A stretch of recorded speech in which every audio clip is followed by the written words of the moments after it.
একটি পুরাতন পানির বোতল দিয়ে কিভাবে খুব সহজে তৈরি করে ফেলতে পারেন দুইটি গাছ লাগানোর পাত্র অর্থাৎ প্ল্যান্টার। আজ আপনাদের সাথে সেই আইডিয়াই শেয়ার করতে চলে এলাম। আসসালামু আলাইকুম, কেমন আছেন সবাই? আশা করি অনেক অনেক ভালো আছেন। আমিও আলহামদুলিল্লাহ বেশ ভালো আছি।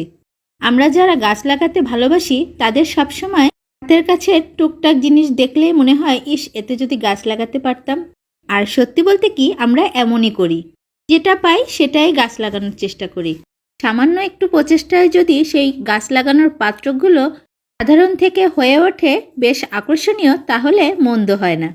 তো দেখেন, প্রথমেই আমি একটি পানির বোতল নিয়ে নিয়েছি আর এটির উপরের অংশ স্বাভাবিকভাবে গোল আকারে কেটে নিয়েছি। আর নিচের অংশটা প্রথমে একটি সিগনেচার পেন দিয়ে মৌমাছির মুখ ও ডানা একত্রে যে আকার আমরা দেখতে পারি সাধারণত, সেই আকারে এঁকে কেটে নিয়েছি। এবার আঠার সাহায্যে উপরের অংশের সাথে শুধুমাত্র এই ডানার অংশটা আমি সেট করে নিচ্ছি। এখানে পানির বোতলের সাথে একটা ব্যাপার বলে রাখি, বাড়তি আরেকটি বোতলের ছিপি দরকার হবে আমাদের।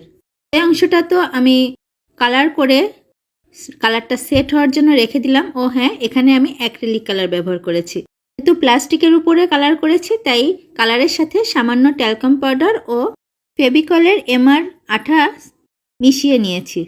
নিচের অংশটায় যেখান থেকে প্রজাপতির ডানা কেটে আমি আলাদা করে উঠিয়ে নিয়েছিলাম, সেই অংশটায়ও আঠার সাহায্যে উল সেট করে নিয়েছি।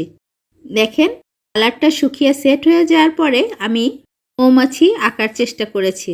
মৌমাছি আবার আমার প্ল্যান্টারে হাসছে, কিন্তু অরিজিনাল মৌমাছি কিন্তু আমাদের দেখে হাসে না, সুযোগ পেলেই হুল ফুটিয়ে দেয়। যাই হোক, আমার আরেকটি প্ল্যান্টারও রেডি হয়ে গেছে, আঠা শুকিয়ে সেট হয়ে গেছে। এবার সেটাই মাটি ও আমার মেয়ের পুরাতন একটি ভেঙে যাওয়া ডল সেট করে নিলাম। দুইটা প্ল্যান্টারই আমার রেডি, একটি বারবি প্ল্যান্টার আর একটি বি প্ল্যান্টার। আপনাদের কাছে কেমন লাগলো আজকের আইডিয়া অবশ্যই জানাবেন। অনেক অনেক ভালো থাকবেন সবাই। আল্লাহ হাফেজ।